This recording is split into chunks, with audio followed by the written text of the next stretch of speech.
All right, FAQ number 24. The question comes up, why did John admire the harlot in Revelation chapter 17, verse 6? Let's go there. Revelation 17, verse 6 says here, well, actually, we'll jump up to verse 4. And the woman was arrayed in purple and scarlet collar, the collars of the Vatican, and decked with gold and precious stones and pearls, having a golden cup in her hand full of abominations and filthiness of her fornication. And upon her forehead was a name written, Mystery Babylon the Great, the mother of harlots and abominations of the earth.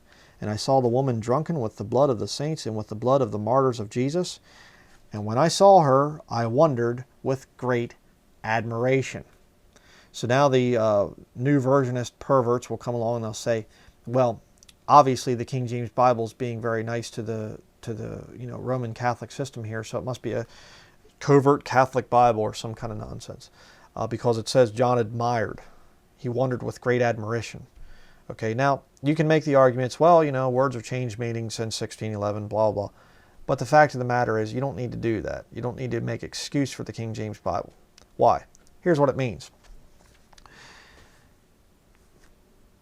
And I saw the woman drunken with the blood of the saints and with the blood of the martyrs of Jesus. And when I saw her, I wondered with great admiration. What's going on there? What did it say back here in verse 5? The mother of harlots and abominations of the earth. It isn't just that John looks over at St. Peter's Basilica in Rome and he sees her and that's that. What does John see? He sees her, the mother, and the daughters. And all those daughters out there. And here's the funny thing. A lot of them look like they're Christians. And they can be very, very deceptive.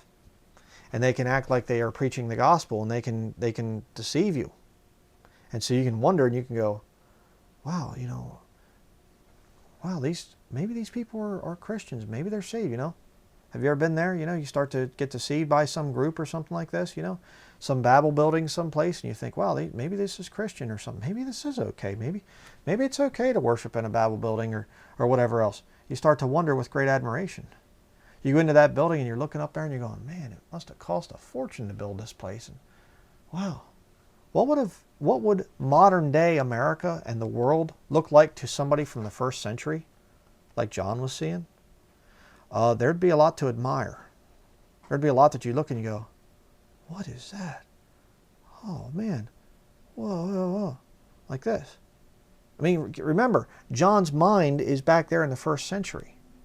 And he's going, what in the world is this stuff here, man? You're looking and seeing it, fighter jets going over. What was that? And seeing all these wild things and stuff like this. I mean, it would have been quite a shock for John to see it. But look at verse 7.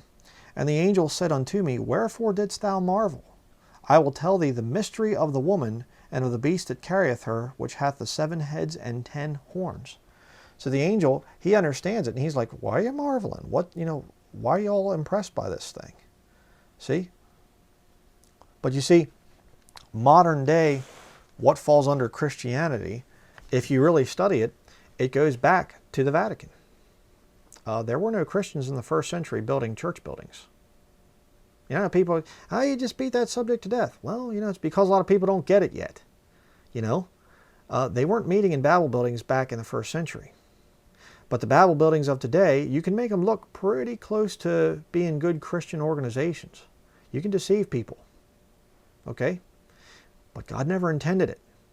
You cannot show me from Scripture where God ever told anybody to build a church with a steeple on top and do all the other things. It goes back to the Vatican. They're the ones that got it from the pagans. They used the pagan temples and put the Christian names in them. That's why John saw it and was like, oh, wow, it was deceiving John. And the angel's like, hey, why are you marveling? Stop, let me show you the judgment here that's going to come on this system.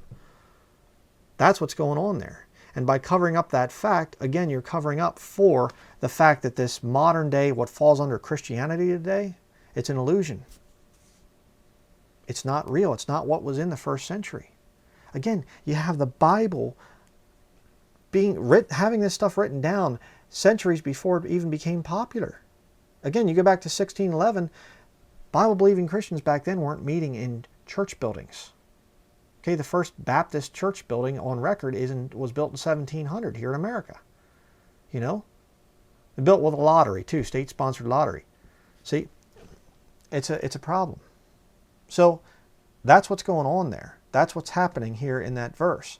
And by changing admiration to something else, you're actually covering up for that fact.